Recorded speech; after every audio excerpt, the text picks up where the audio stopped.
আদালতের রায় মেনে অন্যান্য পিএসইউএনএ ত্রিপুরা জুট মিলের শ্রমিক কর্মচারীদের বেতন ভাতা প্রদানের দাবিতে শুক্রবার রাজধানীর ওরিয়েন্ট চমুনিতে গণ অবস্থান ত্রিপুরা জুট মিল শ্রমিক কর্মচারীদের যৌথ আন্দোলন কমিটির।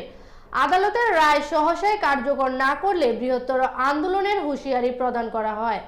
আদালতের রায় মেনে অন্যান্য পিএসইউর নেই ত্রিপুরা জুট মিলের শ্রমিক কর্মচারীদের বেতন ভাতা প্রদানের দাবিতে শুক্রবার রাজধানীর ওরিয়েন্ট চৌমুহনীতে গণঅবস্থান সংগঠিত করল ত্রিপুরা জুট মিল শ্রমিক কর্মচারীদের যৌথ আন্দোলন কমিটি।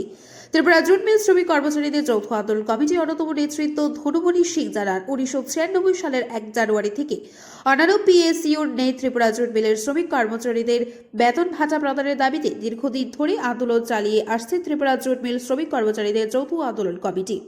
এই কমিটি আদালতের দ্বারস্থ হয়েছিল। হাইকোর্ট ও supreme court Tripura jute mill শ্রমিক কর্মচারীদের যৌথ আন্দোলন কমিটির পক্ষে রায় দেয়। তারপর রাজ্য সরকার আপিল করে সুপ্রিম কোর্টে, কিন্তু সুপ্রিম কোর্ট আগের রায় বহাল রাখে। তারপরও রাজ্য সরকার আদালতের রায় কার্যকর করার ক্ষেত্রে গড়িমসি করছে, তাই তারা এই দিন গণঅবস্থানে সামিল হয়েছেন। আমি বলবো না, সবটা বলবো না, কিন্তু স্মার্ট সিটি মানুষের যে নিড, মানুষের যে প্রয়োজন, আমি তো বললাম প্রয়োজনগুলো ভালো রাস্তা চাই, যেখানে কাঁচা রাস্তা সেগুলোকে পাকা রাস্তা, কাঁচা ড্রেনগুলোকে পাকা করা এবং পানীয় জলের ব্যবস্থা করা। এগুলি কিন্তু স্মার্ট সিটি, যদি স্মার্ট সিটিকে এগুলিকে বাদ দিয়ে, এটা তো বেসিক নিড, মানুষের ন্যূনতম চাহিদা, একটা নাগরিকের ন্যূনতম চাহিদা, নাগরিকের এই বেসিক নিডটার দিকে নজরদারি বাড়ানো উচিত। তা না করে শুধু কিছু ওই রং বেরঙের লাইট লাগলেই স্মার্ট সিটি হয়ে যায় না। রং বেরঙের লাইট লাগান, আপত্তি কিছু নেই, কিন্তু তার আগে পানীয় জল, জলাশয়গুলি পুনরুদ্ধার করা, রাস্তাগুলোকে সংস্কার করা এবং কভার ড্রেনগুলোকে উন্নত করা, জল নিষ্কাশনী ব্যবস্থাকে শক্তিশালী করা, এই বিষয়গুলি হলো মেইন। এগুলি হলো নাগরিকের ঘুম থেকে সকল নাগরিকের দরকার। একটা শহরকে তখনই স্মার্ট বলা যাবে এই বেসিক নিডটা যদি আমরা মানুষের পূরণ করতে পারি। এটাই আমরা আমাদের বামফ্রন্ট সরকারের সময় এগুলিকে আমরা ঢুকিয়েছিলাম।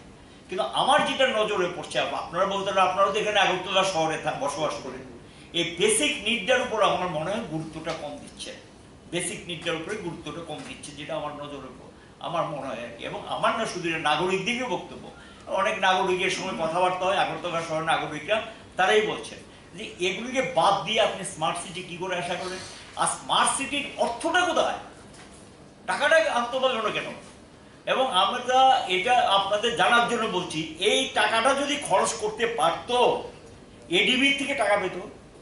এডিবি কিন্তু টাকা দেওয়ার জন্য রেডি, আমরা যতটুকু জানি, কিন্তু একটা টাকা খরচ না করলে তো আপনি আরেকটা পাবেন না।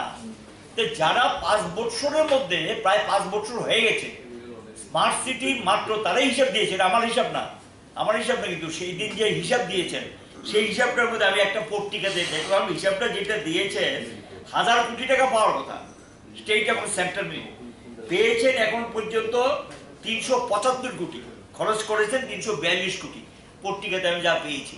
তাহলে এই 5 বছর হয়ে গেছে, এই টাকাটা আসলো না কেন?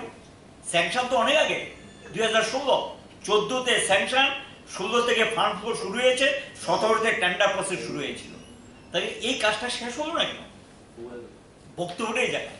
কাজে স্মার্ট সিটি যেটা বলছেন, আগের টাকাই তো খরচ করতে পারেনি, তারপরে গিয়ে এটা খরচ করে এডিবির কাজ। কারণ অনেক আমি যতটুকু জানি, স্মার্ট সিটি শহরগুলো ভারতবর্ষে প্রজেক্টে, যেমন আমরা প্রজেক্টটা ছিল 3000 কোটি টাকার উপর, এবং আমরা বলেছিলাম যে আমরা স্মার্ট সিটি বলবো না যখন পর্যন্ত, তখন তারা গভর্নমেন্ট অফ ইন্ডিয়া বলেছিল যে আপনারা একটা কাজ।